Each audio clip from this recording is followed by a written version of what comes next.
Maria Ressa in Manila, welcome to Hard Talk. Thanks for having me, Stephen. Let's start with your personal situation. You have, earlier this month, been convicted on this charge of cyber libel, as they're calling it. Has it changed things for you? Aside from the emotional roller coaster and the fact that we've crossed yet another divide, I think I'm pretty much on the same road I've been on for the last 4 years, which is really standing up for my rights, both as a Filipino and as a journalist. You're on bail, and I think your legal team have said there will be an appeal. Do you, in any sense, feel frightened right now? Stephen, I've gone through this. When you've been under attack for 4 years, as we've been, there have been all these stages. It's like the stages of grief, right? In 2016, we were pummeled on social media, exponential attacks that are extremely visceral and, takes you by surprise, the viciousness of it. And those same narratives in 2017 come out of governments' mouths. President Duterte himself then began to equate journalist with criminal. And then in 2018, 11 cases and investigations. I was in and out talking to officials. And 2019, the filing of these cases. I have 8 arrest warrants against me that were filed that year. That was only last year. And I was arrested twice, detained once. I feel like Alice in Wonderland, and I'm down in a rabbit hole. I'm going out, and I'm going to walk out.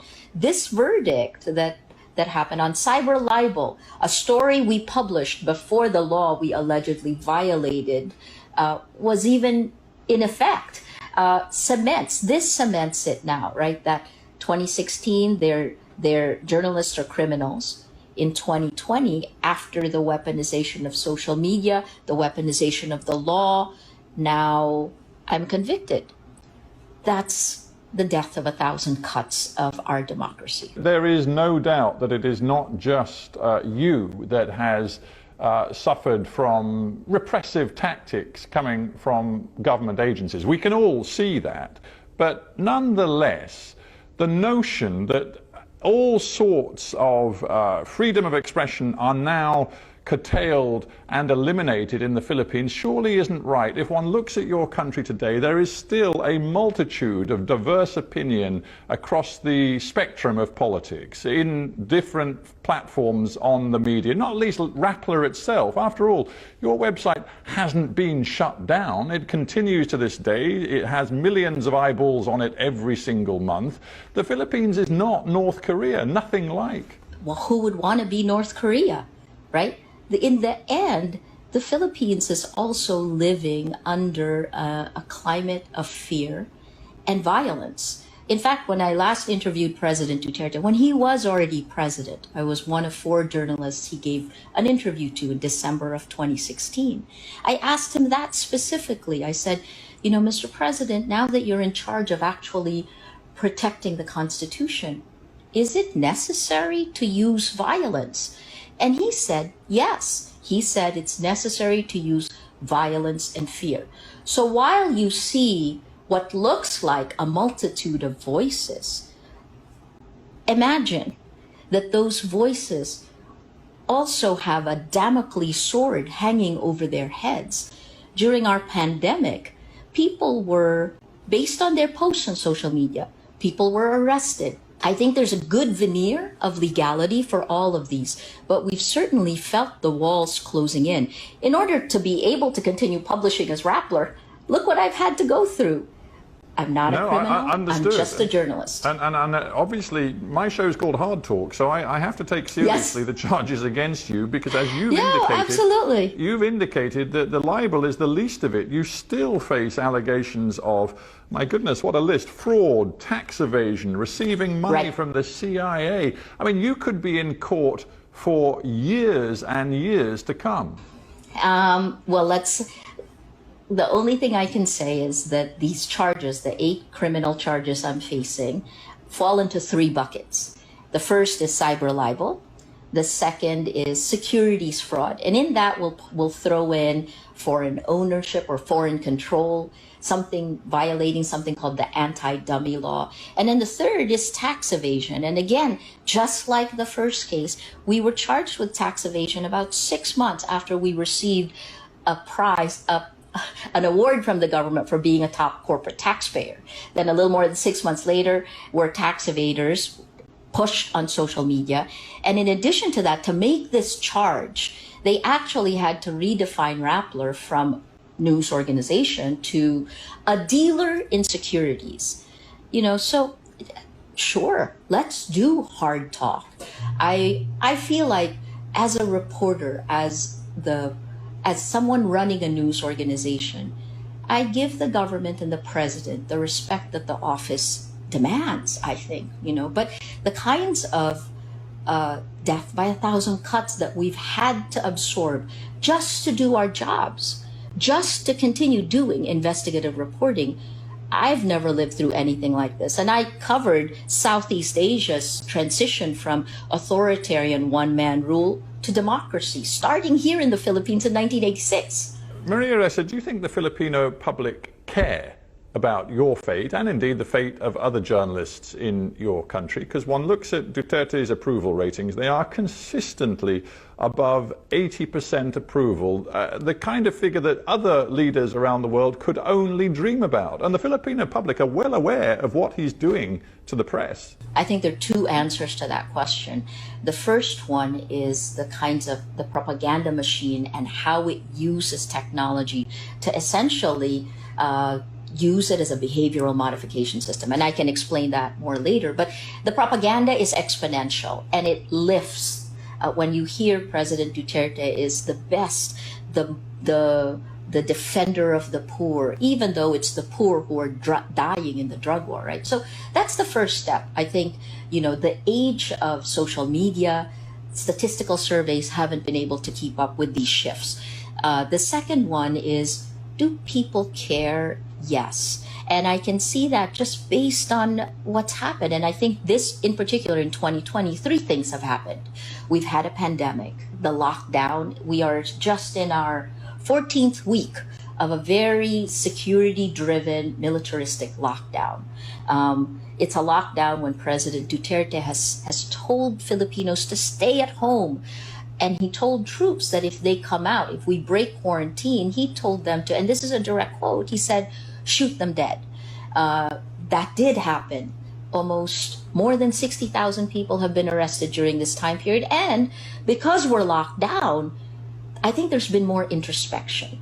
The second is the shutdown. I'm going to stop you there, if I may, yeah. because it's fascinating what you're saying, but I'm just wondering where your evidence is, because I look at the latest polling I can find in the Philippines. There's a company I'm sure you know well, Social Weather Stations, who are widely respected, and their measurements suggest that the Filipino public as a whole approves still of President Duterte's campaign against illegal drugs. They still seem to favor him, despite all of the controversy about his latest anti-terror law, which you and others have described as a fundamental threat to freedom of expression. That's the third one, right? That's the third one I was going to say, this anti-terror bill. You have to get real in a way. Everything you say about what Duterte is doing is not deterring a really big majority of Filipinos from giving him their backing. I think you have to look at the surveys and actually talk to the people who do the surveys. And the biggest question you have to ask them is, how do you count for fear? So before we went into lockdown, this was a question I asked all the time, because these surveys are done in the homes of people. They have their numbers, they know who they are, they're normally, their names are given by their village chiefs, the barangay captains. How do you account for fear, right? So not saying that President Duterte isn't popular, because I think his homespun, this kind of, the guy you want to have a beer with, the grandfather you want to have a beer with, that's the narrative. I think that's appealing. Yes, but having said that, how do you count for fear? Right? Interesting question. Now, and I tell you what, that plants in my mind a different idea about fear. Maybe for you, and let's be honest, for a relatively elite personality living in a nice part of Manila, with perhaps more security than most Filipinos, it is easy for you to focus on the threats to freedom which you feel and the fear you talk about. But what about the other Filipinos whose fear is much more street level? It's much more about the insecurity. And your Rappler website has made a point of investigating the drugs war that Duterte has initiated for the last 3-4 years. But the drugs war, according to most Filipinos, has made their streets safer. Yes, they look at the fact that hardly any security personnel have been prosecuted for egregious use of violence, but they also look at the fact that thousands of drug dealers have been taken off the streets, and they like that. I think that's definitely the narrative, but if you dig deeper into the surveys, number one, and this is based on the UN report, one just released a few weeks ago, you can see that the people who die in the drug war are the poor. And you can also see in those surveys, it's not just the social weather stations, it's also Pulse Asia, you can see that President Duterte's support among the poorest of the poor has dwindled significantly compared to the AB, the people who are wealthy, who can cut the deals. You know, I always say there's three things that really characterize living under the age of Duterte. You have to do one of these three things. The 3 C's: corrupt, coerce, or co-opt.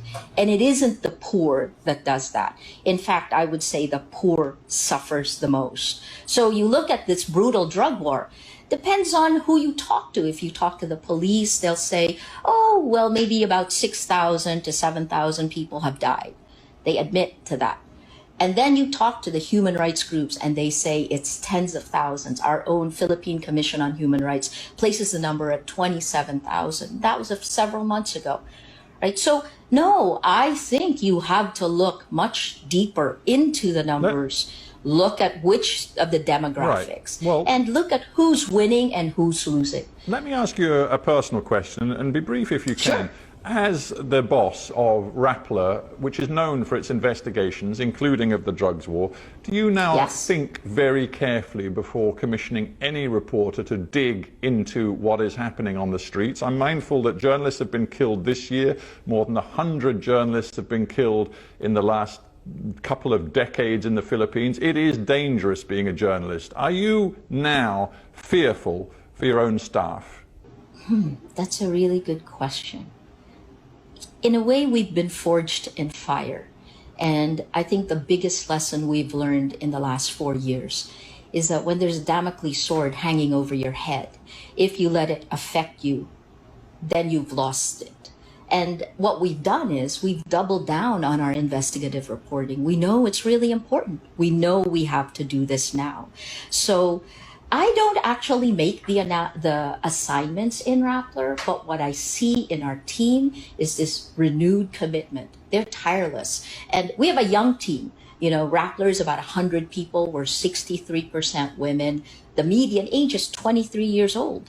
The reporter that President Duterte bullied, like he basically faced her down, she was like 26 years old when he did that. So no, I think that I don't have to encourage Rappler to do investigative reporting. I think they're doing it on their own. And all I'm trying to do is keep the sky from falling. Let's talk about international reaction and response to what is going on in the Philippines right now. We have international NGOs like Amnesty International condemning what they call, quote, a policy of large-scale murdering enterprise, they call it. We had, as you said, the UN Human Rights Office report referring to near impunity offered to Philippines security personnel. But what we also see is that consistently over the last 4 years, Donald Trump, for example, has referred to President Duterte as his friend. We see a very close relationship developing between Duterte and the Chinese government. And we see, for example, that the International Criminal Court, which appeared to be ready to investigate what was happening in the Philippines, has essentially been neutralized because the Philippines has refused to recognize its legitimacy. The international community, frankly, has let you down, hasn't it? I wouldn't say that. What I would say is that the Philippines is punching above its weight in terms of determining the geopolitical power balance. You know, it really is. When President Duterte took office by September, so he took office in May 2016. By September 2016, he was in Beijing. And he announced the pivot of the Philippines, a key country in the South China Sea conflict, right? What we call the West Philippine Sea. He announced that the Philippines would pivot away from the United States to China and Russia. He tosses this in. What's interesting is what happened when the United States pushed against what was happening in the drug war. Last December, the U.S. government actually took away the visa of the man who carried out the drug war. He was the Philippine National Police Chief. He's now a senator, Bato de la Rosa. They took away his visa under ARIA, and the Philippine government was so upset that they canceled part of a military bases agreement that has gone for a long time. This is a very strong relationship in the past. So the visiting forces agreement, the government canceled it. But here we go again. Just this month, the Philippine government gave notice that they were not going to cancel that, and it's back up. So my point, well, you're making my point for me, that whatever the detail of difficulties, geostrategic difficulties in a relationship between the United States and the Philippines, in the end there seems to be a sort of brotherhood feeling between Donald Trump and Rodrigo Duterte. And it's not surprising, given that they are, you could argue, populists of a similar style. They have contempt for much of the media, which we've discussed. They both seem to see journalists, quote unquote, as enemies of the people. And they both, it is true to say, have found a way of communicating through social media, through using Twitter and Facebook platforms in a way that politically is extraordinarily successful. I would agree with you. And I think part of what's important, but let me first answer that question that you asked, which is, did it let me down? No, absolutely not. I understand the geopolitical power play at work here, but I think what you're seeing both in the Philippines and in the United States is very similar to what's happening in many democracies around the world, including in the UK. And this is the role of technology. Facebook is our internet in the Philippines. There's 71 million Filipinos. We spend the most time on the internet and on social media globally. And I think it's the 5th year running. That's Hootsuite, and We Are Social. That's their number. So what's happened is this kind of astroturfing of manufactured consensus, the manipulation of the public at mass scale using Facebook has happened here in the Philippines. You asked about the popularity of President Duterte. That's partly buoyed by a propaganda machine that we got clobbered for exposing in 2016. But Maria, I'm going to have to interrupt, because that's so what you are suggesting is that democracy doesn't work anymore. If you are talking about, quote unquote, manipulated public opinion, as you've just done, then you're undermining and delegitimizing the notion that the people have a right to choose their governors. If you're saying that their opinions are somehow fake or false, where is democracy? That's exactly what I'm saying, that democracy is essentially dead. And part of what killed it are social media platforms that have become behavioral modification systems. If you look at what's happened all around the world, starting in 2017, studies have shown that cheap armies on social media are cutting down democracy, rolling it back. In 2017, it was in 27 countries. In 2018, that doubled. In 2019, it was up to 70 countries. And these are different research studies, right? But so this is dangerous territory. Right now, this is, if I may say so, dangerous territory, because you're suggesting to me that President Duterte, in the end, is illegitimate and doesn't have a mandate, when patently, that's not what I'm saying. This man has an extraordinary mandate. That's not what I'm saying. What I'm saying is, first of all, he doesn't have an extraordinary mandate. He was one of 5 presidential candidates. He had, out of 61 or 62 million voters, he had 16 million votes. That's what elected President Duterte. That's okay. Of 5, he won the majority of the 5, right?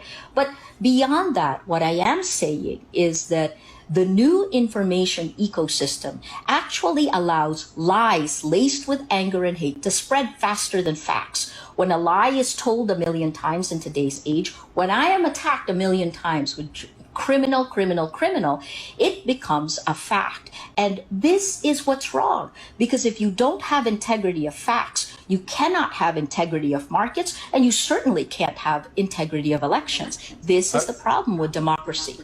A final thought then. I'm very mindful that you returned to the Philippines from the United States after the People Power Revolution of, I believe it was 1986, and you made your life in the Philippines after that. And there was so much hope around then of a different kind of politics in your country. Here's what one Filipino lawyer who moved to Australia recently has written, Jason Lamchek. He says, in terms of corruption, the post-people power governments became indistinguishable from the Marcos regime. The only difference was the rhetoric of human rights and democracy, which people have increasingly come to regard as a sham. Isn't that the truth, that Duterte is in power and, quote unquote, so successful because the post-people power politics of the Philippines simply failed the people? I think I would agree that post-people power was a failure. We had endemic corruption. We replaced one set of leaders with another who then created their own. I mean, we've always said there are 8 oligarchical families, but the difference is this, right? The trickle-down effect didn't trickle down. There was a perfect storm, and this happened globally. This is part of the reason you're seeing a trend back to a form of, I would say, almost fascism, right? Because liberal democracy didn't deliver its promise. But having said that, we should not be moving the other direction. And that is the challenge to every democracy here. Part of what's enabled that is social media.